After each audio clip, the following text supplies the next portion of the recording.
Hello everybody, welcome back to Cure for the Common Game. Today in deck number 478, we're going to talk about Syr Faren the Hengehammer. And we are in Eldraine. Hopefully I will be able to knock out all 19 of these Eldraine decks pretty quick.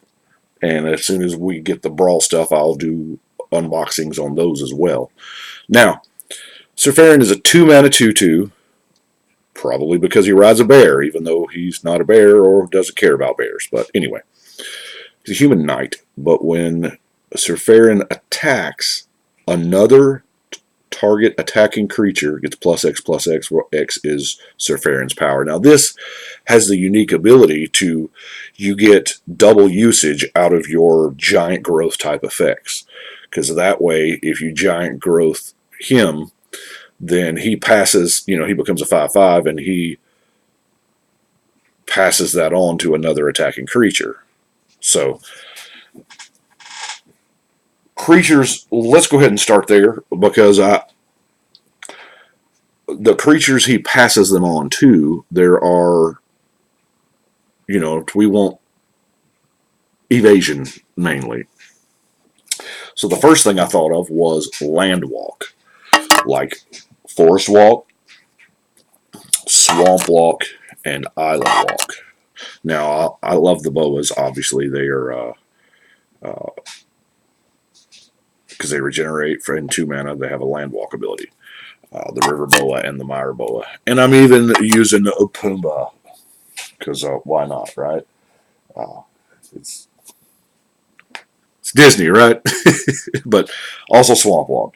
Now, then we've got protection. Great Sable Stag has pro blue and pro black. Not bad. And Scragnoth has pro blue. Protection, meaning they can't be blocked by that color, well, by that quality, because sometimes protection is not always color. Then we have, I've got 3 cards, what I call Super Trample.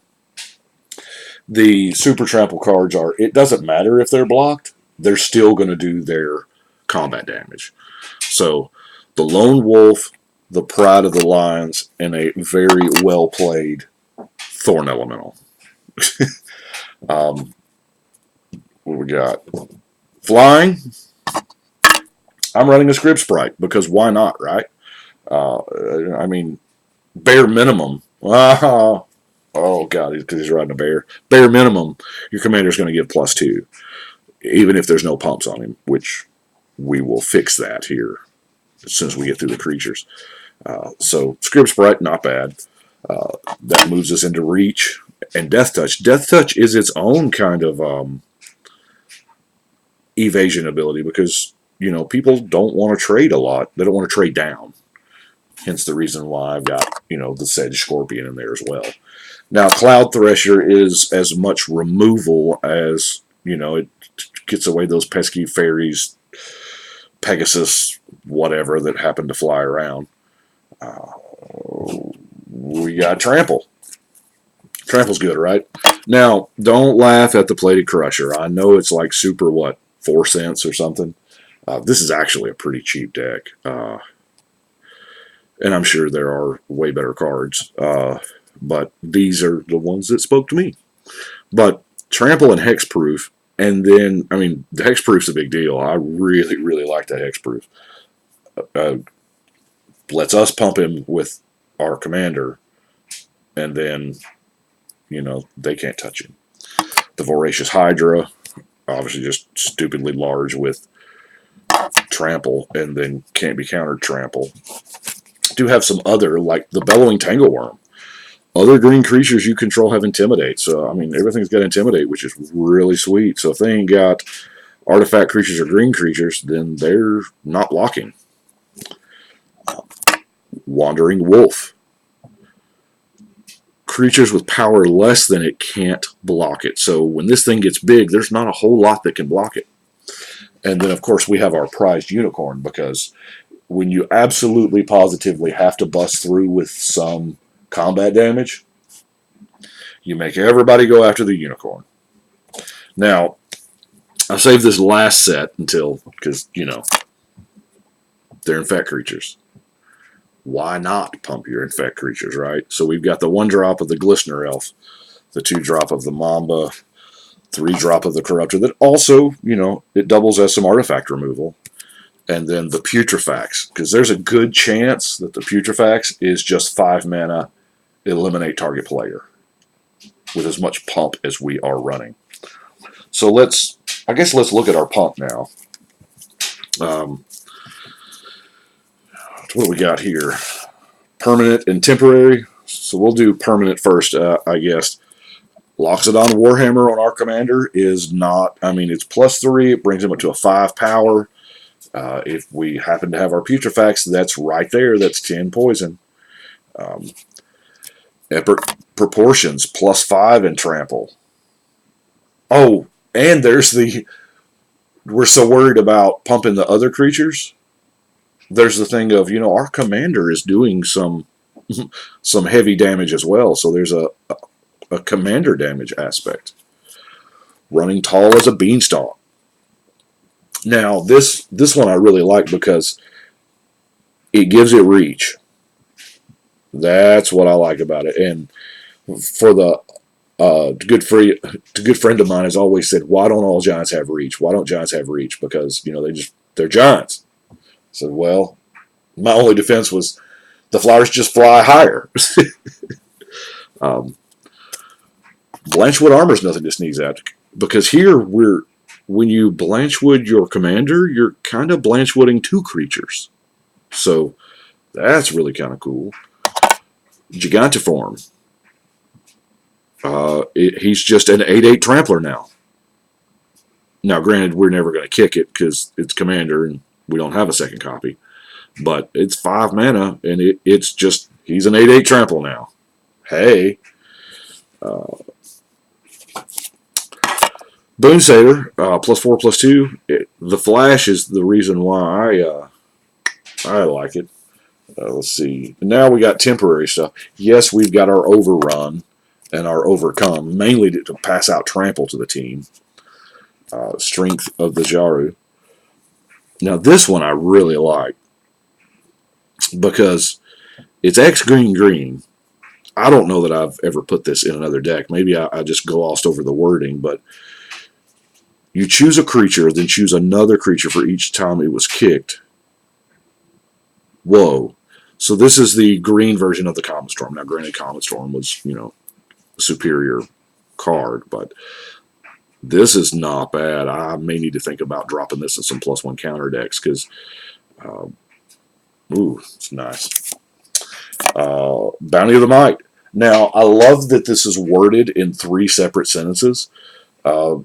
This way, you can pass it out among 3 different creatures, or you can have your commander gain +9.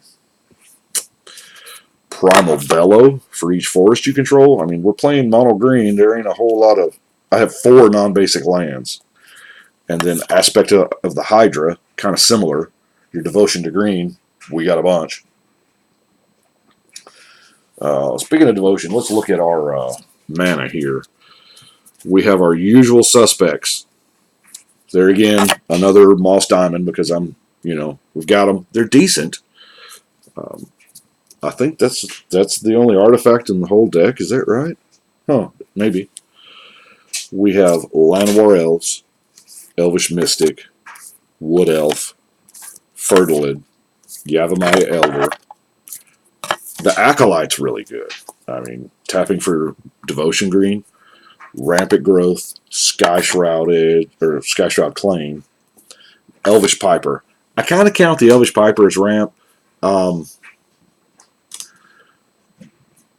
It is and it isn't at the exact same time. The Piper is just so more experienced players will look at it and it'll be kill on sight because people automatically think that you're just going to bring out a Blightsteel or something that you cannot deal with.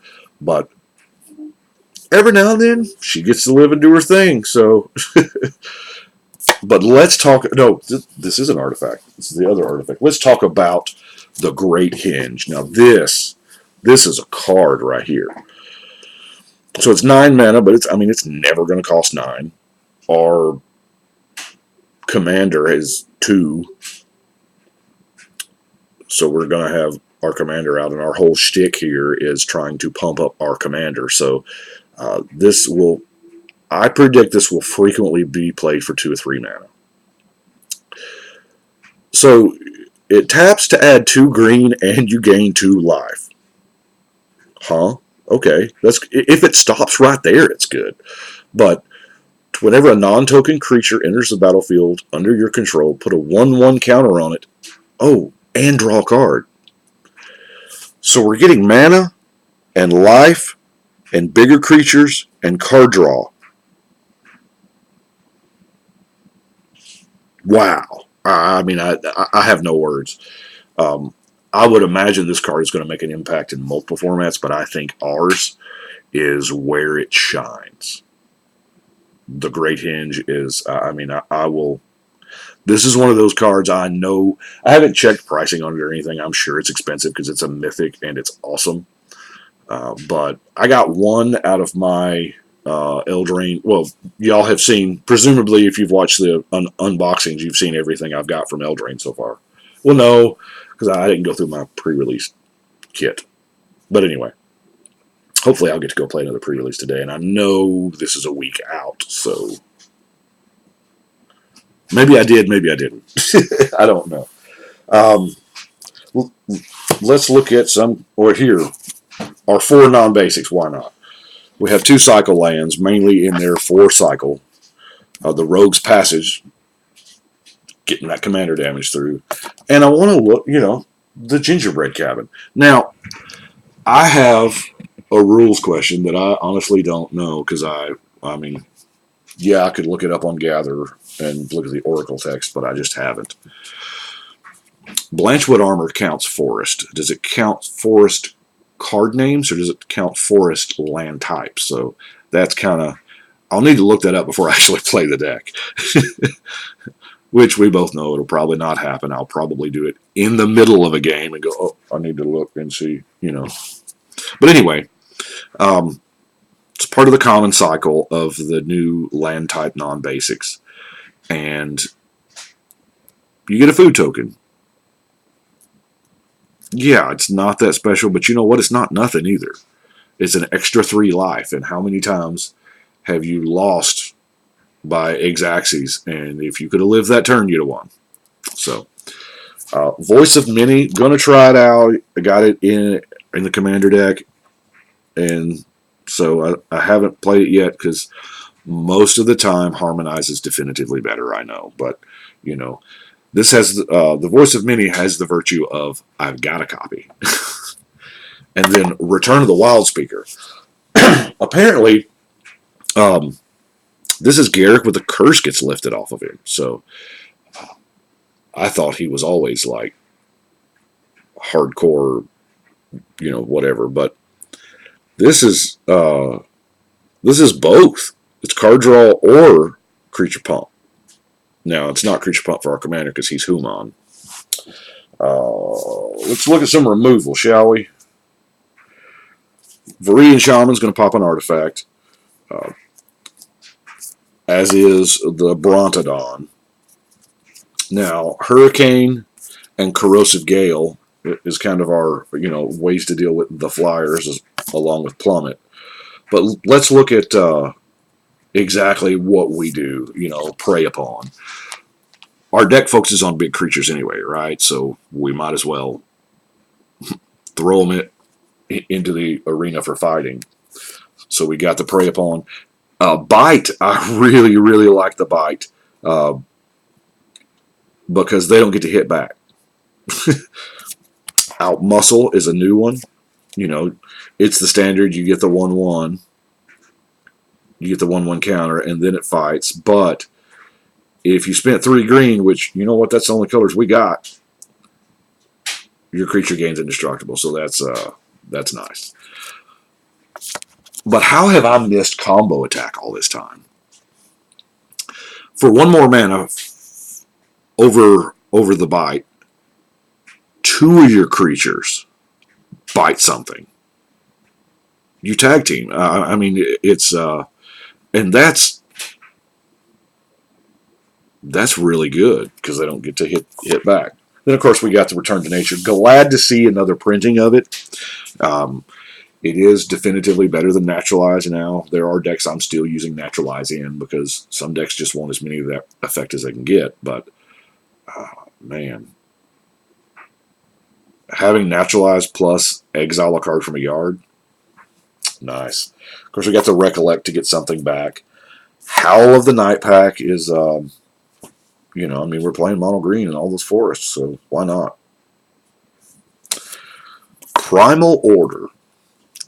Everything I said about the last card, we're playing mono green in all those forests. So this, I mean, Primal Order can just win you games. It's been printed a couple times. Originally Homelands. This is 5th edition. But I really like Primal Order in decks where, and yeah, if we got our Rogue's Passage out or our Gingerbread Cabin, whatever, I'll take the 1 or 2. But you know what? Everybody else, you know, 2 and 3 color decks, they're taking a bunch. I've seen people take 6 and 7 a turn. And our last card, let's talk about our favorite 2 ability planeswalker, Vivien Arcbow Ranger. You know, 4-drop, and I actually like that particular 4-drop in this deck because it helps our devotion for 4 loyalty. And the first 2 abilities are exactly what we want. You distribute 2 1/1 counters on up to 2 target creatures. So we're going to put them on our commander, obviously. And he gains Trample. We might spread them out just to spread out the Trample.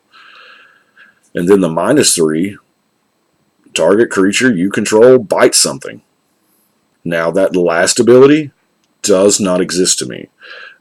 There are play groups that do allow, you know, wish boards and things, but every deck that I have is Commander Rules Committee legal.